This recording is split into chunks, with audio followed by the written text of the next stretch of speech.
pada kesempatan kali ini saya akan menjelaskan tentang sintesis protein.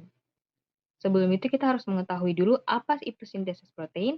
Sintesis protein adalah proses pembentukan protein di dalam sel yang dilakukan oleh RNA atas perintah DNA. Proses ini disebut juga biosintesis protein. Tujuan dari sintesis protein ini adalah untuk membentuk protein yang akan dimanfaatkan tubuh sebagai komponen penting makhluk hidup.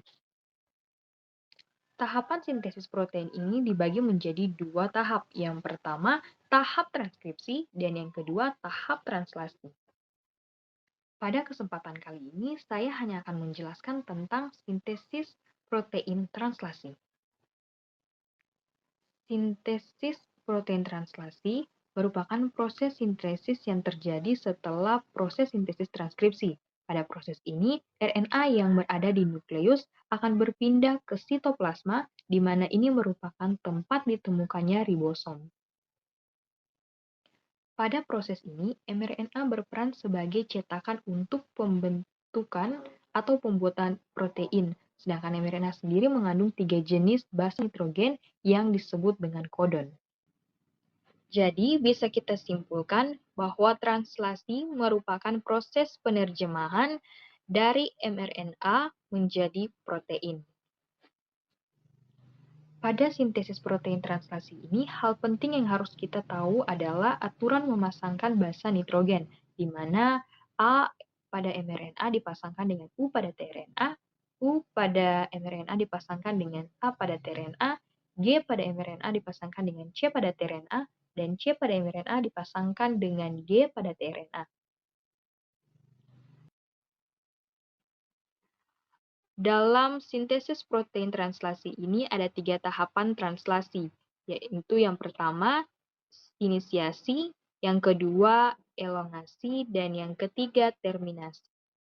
Pada tahap inisiasi ini terjadi ketika ribosom subunit kecil memasuki mRNA dengan melewati 5 hingga ke 3. Ketika berada di AUG, tRNA yang membawa asam amino dan antikodon UAC akan datang untuk berikatan.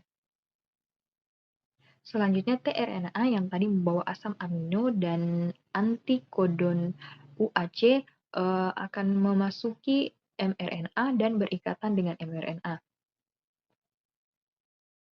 Selanjutnya pada tahap inisiasi ini, ribosom subunit besar juga akan datang untuk menduduki ribosom subunit kecil dan berikatan dengan mRNA serta membantu melengkapi proses inisiasi.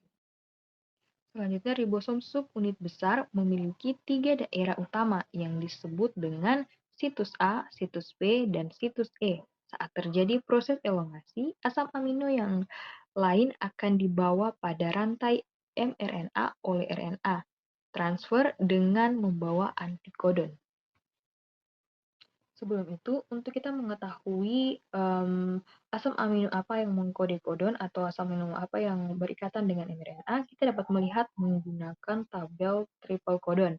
Contohnya seperti di samping, di mana pada mRNA kodon GAU yang berikatan, maka asam amino yang terbentuk adalah asam aspartat. Begitu pula dengan asam amino lain yang ingin kita ketahui, kita dapat mengetahui dengan menggunakan tabel triple kodon.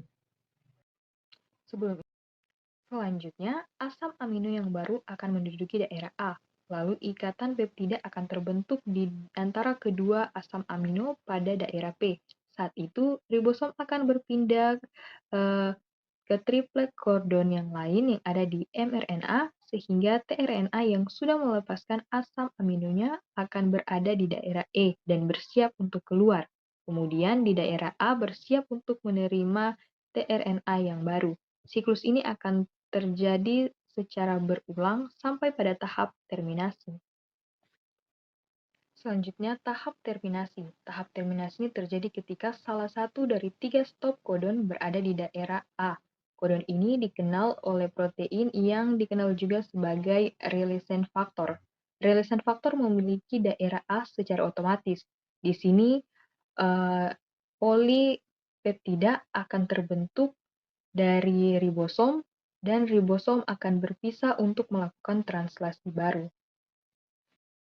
Setelah itu ribosom akan pergi berpisah dari RNA untuk melakukan translasi baru dan hasil dari polipeptida inilah yang akan dikenal sebagai protein. Jadi begitulah sekian penjelasan tentang sintesis protein translasi yang dapat saya jelaskan. Kurang dan lebihnya saya mohon maaf dan sampai bertemu lagi.